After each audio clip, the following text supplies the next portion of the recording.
What's up, you guys? Welcome to my YouTube channel. So in today's video we will talk about the top 5 things to avoid as a solo traveler, as a beginner. So let's get right into it and see what those 5 things are. Let's do it. First point, not enough planning. Now you have decided that you're gonna go solo and you are just gonna see how it goes. It's good.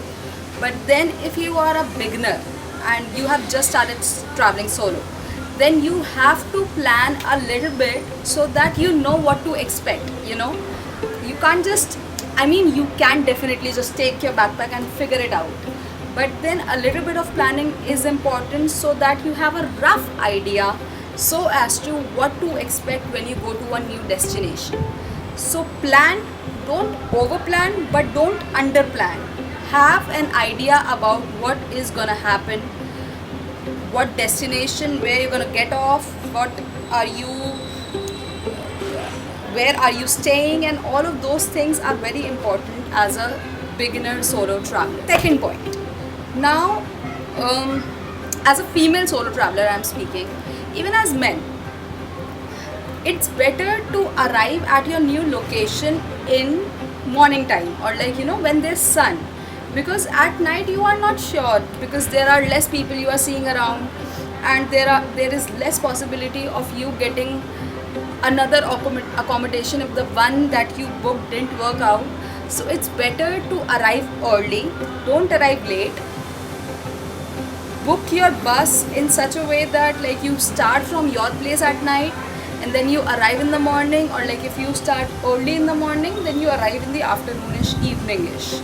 So for example, I always make sure that I leave at night and get there before 5, maximum 5 in the evening. Usually I prefer arriving in the morning. As soon as the sun is out, I want to arrive. So yeah, don't arrive late.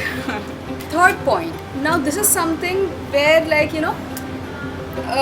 naive, or just innocent solo traveler, beginner solo traveler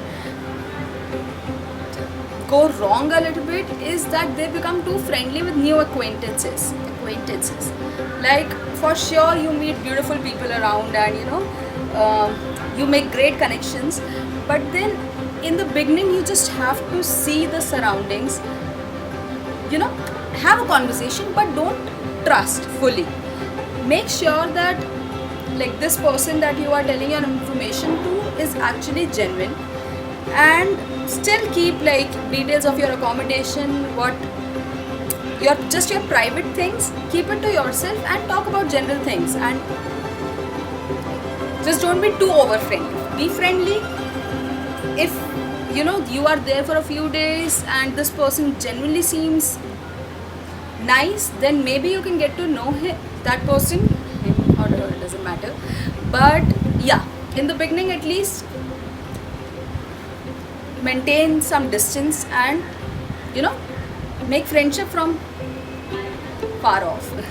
Fourth point, it's very important to not look lost. For a solo traveler, for a female solo traveler especially, you have to be confident. Even if you are a little bit scared, there's a percentage of you who is not sure about what's gonna go on, you still have to keep the face of, I know this, I can take care of this. Even if you have to pretend a little bit about the destination you don't know, but to people around you have to be be confident about everything while you are around people. When you are in your room, you can be as lost as you want, but carry yourself confidently as a solo female traveler, or as a solo traveler in general, because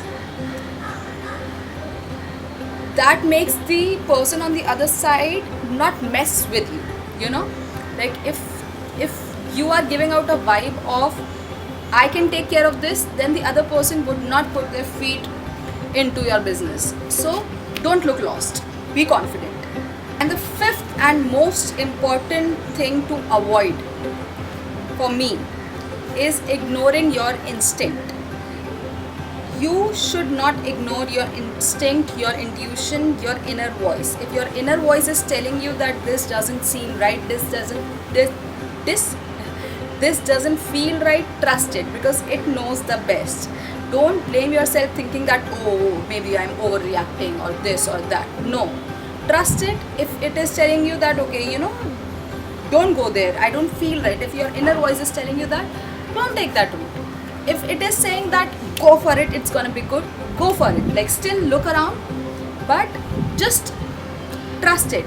Do not shut it off. Do not be like, oh, maybe I'm not doing this right, maybe I should be doing this person is telling me that we should go to this cave, but I don't know, my inner voice is telling me no, I shouldn't, maybe I'm overthinking, I'll just go. No, if your inner voice is saying that you should not go there, don't go there. Go there with like more people, with more females, with more bigger group, if like you are traveling with people, but do not be on your own with another person who doesn't give you the right vibe. So these were the five top things to avoid as a solo traveler in the beginning. Later when you are trained, it's all good, like do what you want to do. But in the beginning, take care of these things because they are very important. Enjoy your solo travel journey. Thanks a lot for watching. Namaskar.